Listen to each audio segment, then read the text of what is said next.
Hey guys, welcome to the Afterwatch Party with Stephanie and Ryan, where you watch it and we review it. you better get inside the Afterwatch Party.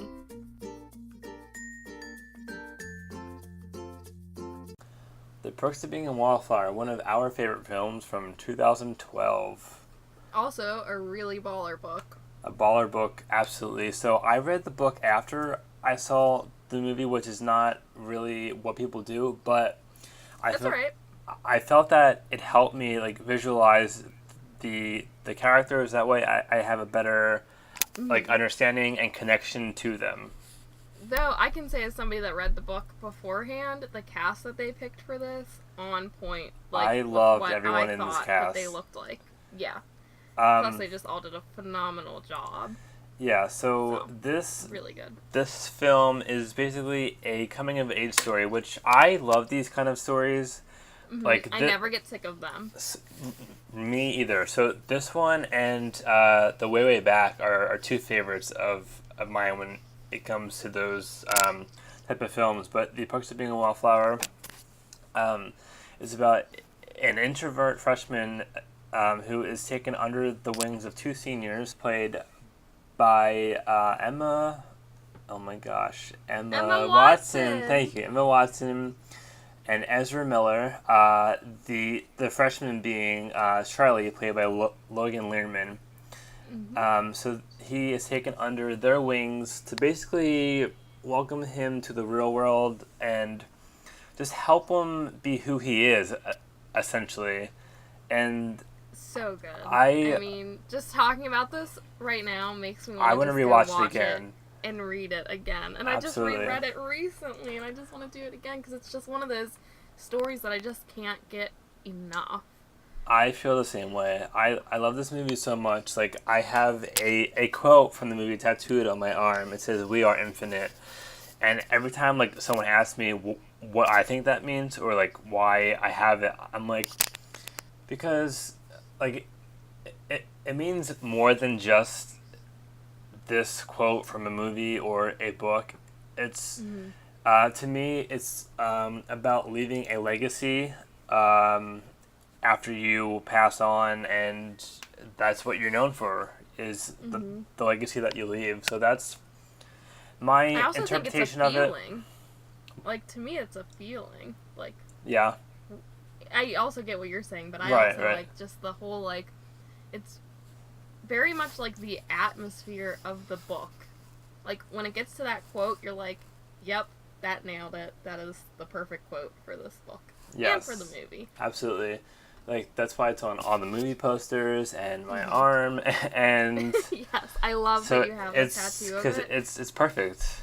It is. It is so wonderful, and I feel like another thing is that it fits with so many different kinds of people, and it's one of those quotes that's general enough that everybody can interpret it a little bit different, which allows you to relate more to the book and to the movie. Yes. Because it can mean something to everyone. Because it's not something super specific. I really like it. Absolutely. So a couple of the other actors in this film are Dylan McDermott, who I first saw in American Horror Story, but he plays Charlie's father. Kate Walsh plays Charlie's mother. I kind of always forget that she's his mom. I don't know why. And I love her because I really love Grey's Anatomy and her spin-off Private Practice. Fair enough. I just love her. She's just a boss lady. And as many times as I've seen this movie, I happen to forget that she plays his mom and that Joan Cusack is his psychiatrist. I'm like, oh, I always forget that she's in this movie for some reason. It's because you get so sucked into the storyline with... That really could be. Yeah. And Paul Rudd plays Mr. Anderson, his English teacher. So this cast is just stacked. Oh, we can't forget about Amber. What is Amber Whitman, right? That's her. Amber Whitman, right? Who? What? Her? May Whitman. I'm May Whitman. thinking of Amber because oh my Parenthood. gosh, wait, that's hilarious because I said her, trying to make just because I seen Arrested, I'm like, her? And it's actually her. I know. Okay, so I was calling her that's my Amber favorite time Whitman because of her character in Parenthood. I love her in And then Parenthood. and And then I love you her were in Arrested Development. and then you were saying that because of her character in Arrested Development. That's really funny. Oh gosh. Oh, That's so Mae that's Whitman so appropriate. playing Mary Elizabeth. She is pretty great in this movie as well.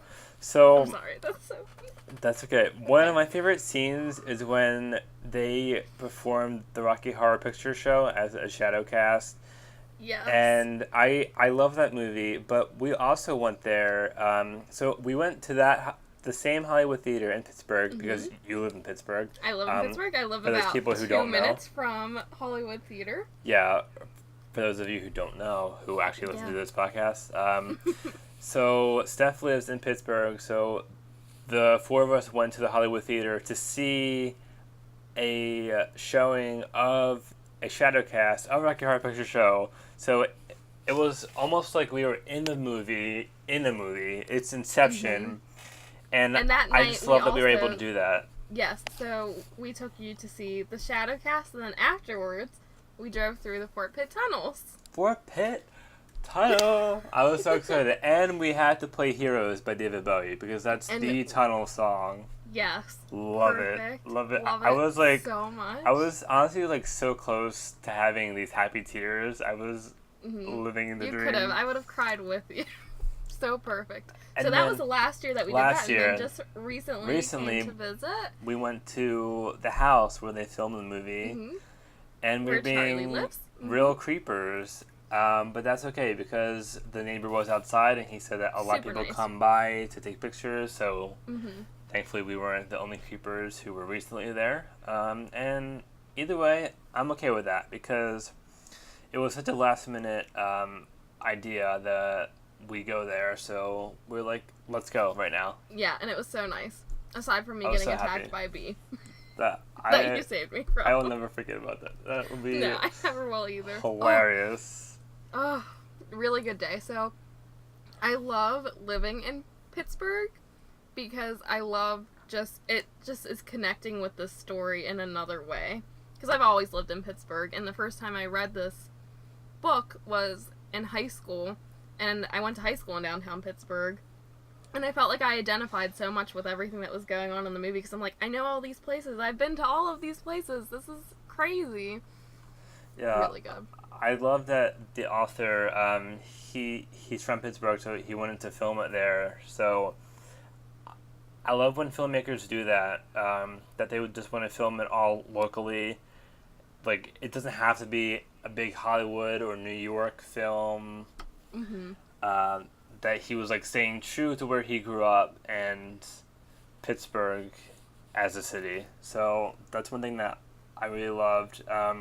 I will always give this movie a big A+, like 101%. Well. So Rotten Tomatoes gives The Perks of Being a Wallflower an 86 from the tomato meter, and then audience score is 89%. I give it 100 to 1 every time, across the board.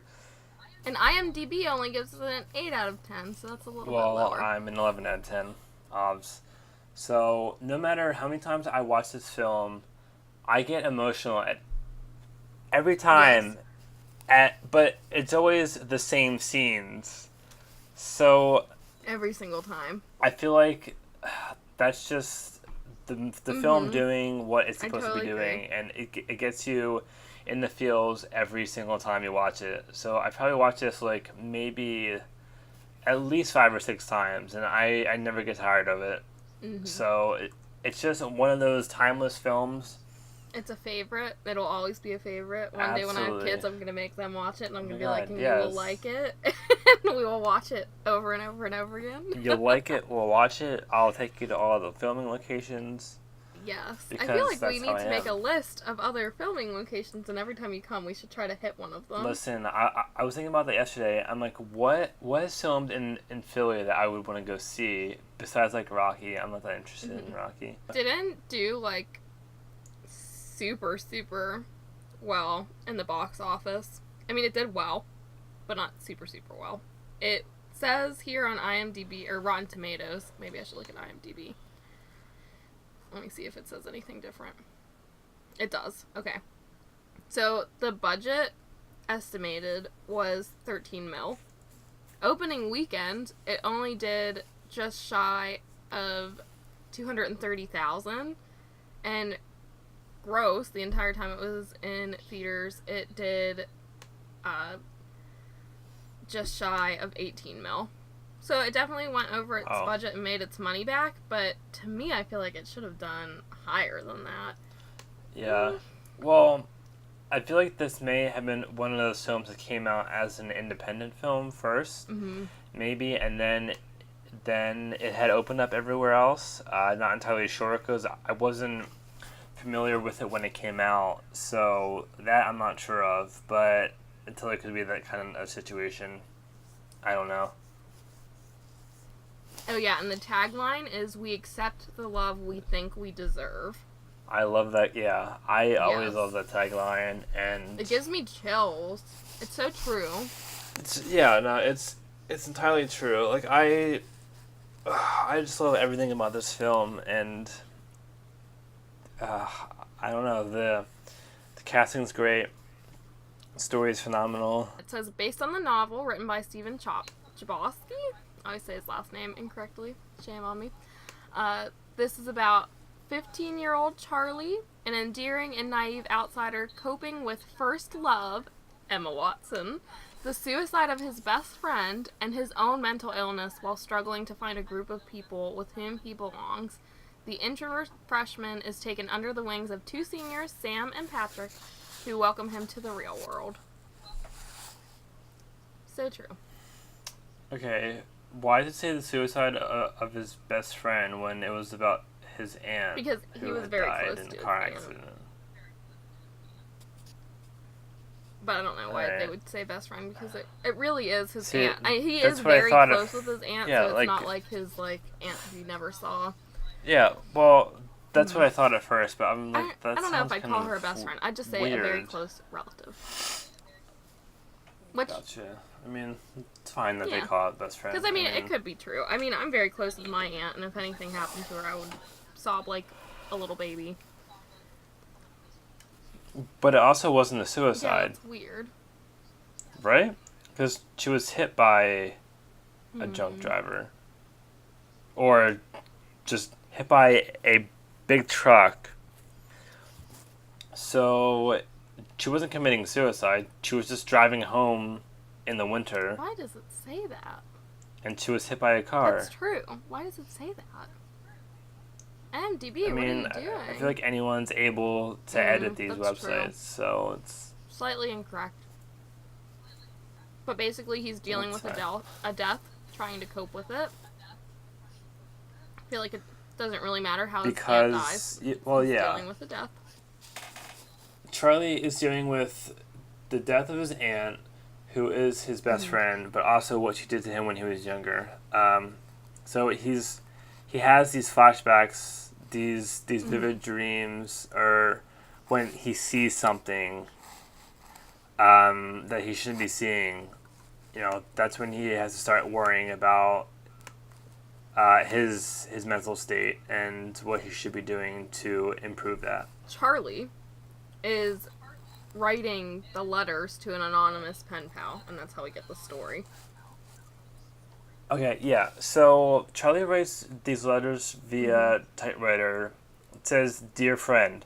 Now, my thought process on that is that he's writing it to his friend, yes, but I think his friend is anyone who's watching or reading. So watching the movie or reading the book, so we can all be his friend that he's writing to. Why it was my one of my opinion of favorite it. books when I was reading it. And then, again, why it's such a good movie. Just because overall, it's just one of those stories that you can put yourself into. Especially because I feel like I was the perfect age when I read the book the first time. Because I was in high school, and he's in high school. It's all about high school. So I feel like it was just super appropriate. And when I heard there was going to be a movie, I just squealed like a little girl. So excited. So, The Perks of Being a Wallflower, one of our favorite films. So good. So guys, that's all that we have for this episode of the After Watch Party. Thank you so much for listening. Yes, thank you all so much. And remember, the After Watch Party never sleeps. Don't forget to check out our website at theafterwatchparty.com to see what we put inside your goodie bags this week. See you at the next After Watch Party.